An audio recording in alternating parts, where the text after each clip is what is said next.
కాకపోతే ఈ ఘటన ఎంత బాధాకరం అంటే ఎక్సైజ్ పోలీస్ కంటే గంజాయి మాఫియాకి డ్రగ్స్ మాఫియాకి ఏమాత్రం కూడా భయం లేదు అని చెప్పడానికి ఒక పెద్ద నిదర్శనం.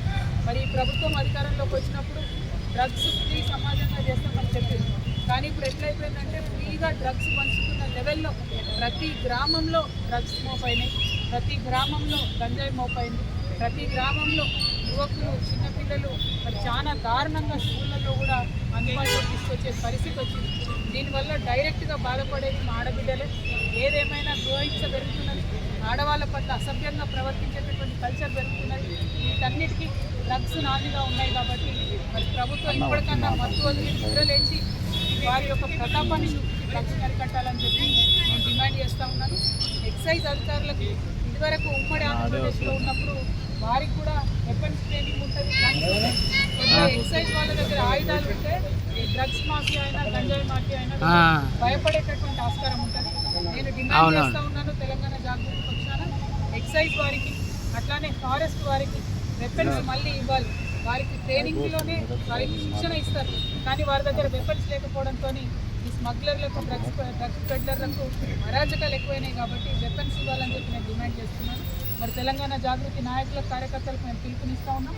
ఎక్కడికక్కడ గ్రామాలలో జిల్లాలలో కూడా డ్రగ్స్ మహమ్మారి పెరిగిపోతూ ఉంది కాబట్టి మీరు చాలా షార్ప్గా ఉండండి.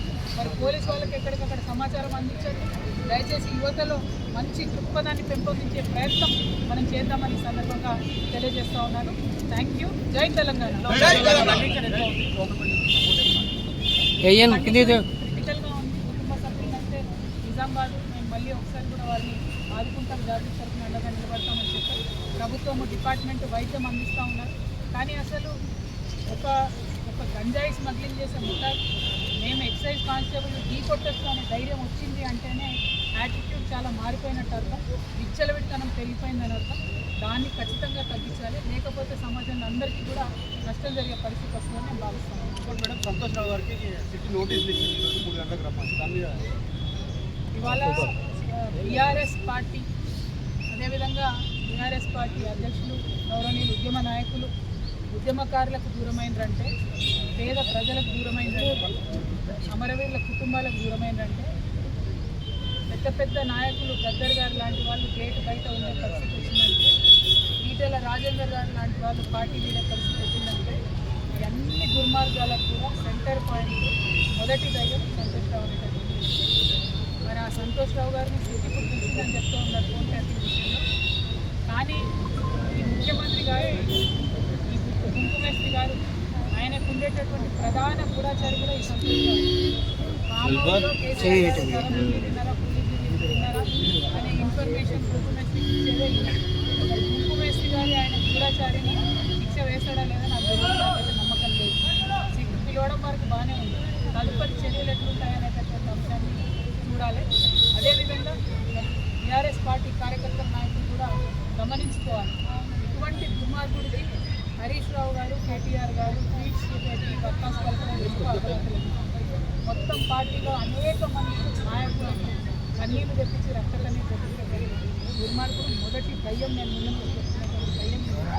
మరి ఈ వ్యక్తి ఇవాళ వచ్చిందంటే చట్టం కరెక్ట్గా తన పని చేస్తే శిక్ష ఖచ్చితంగా పడుతుంది. కానీ గుంపుమేస్త్రి గారు ఈ గూఢాచారిని కాపాడుకుంటున్నారని చెప్పి నేను అనుకుంటా ఉన్నాను. మరి అటువంటి పరిస్థితి రాకుండా పోలీస్ డిపార్ట్మెంట్ వాళ్ళు పక్కడబందీగా మీ పని మీరు రాజకీయాల ఖచ్చితంగా చేయాలని కూడా నేను టానిక్ విషయంలో కానీ గతంలో ఆయన చేసిన అవినీతి ఆరోపణల పైన కూడా ముఖ్యమంత్రి చర్యలు తీసుకోలేకపోతే ములాఖాత్ అయిపోయిందని మీరు గతంలో ఆలోచించి చెప్తా ఉన్నారు. మరి టీచర్ గిరిజన టీచర్ పక్కనే ఉంటున్నారు.